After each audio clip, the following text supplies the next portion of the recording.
Munyarwandakazi ndakwinginze icara wige. Uyu munsi ngiye kwereka ukuntu wakora amavuta y'avoka. Turakoresha ibikoresho bitandukanye. Mbere yuko dukora amavuta yacu turabanza twoza avoka.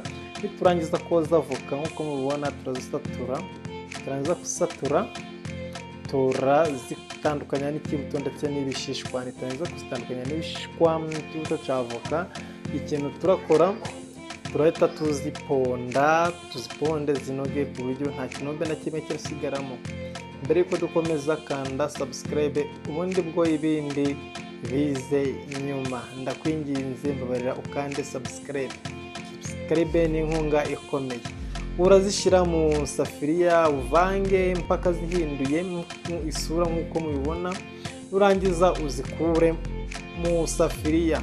Ahangaha tugiye gufata agatambaro, niturangiza tuzikamure. Icara wige iyi video uyisangize abantu benshi batandukanye, bayibone, inshuti, imiryango bayibone, kuko izatwigisha byinshi. Ntuzatuke ngo wabuze amavuta kandi ufite voka. Urayakamura neza witonze, uyakamure mpaka amavuta ashizemo. Ubundi bwo nurangiza gukamura, ikintu urahita ukora cy'ingenzi, amavuta yacu araboneka.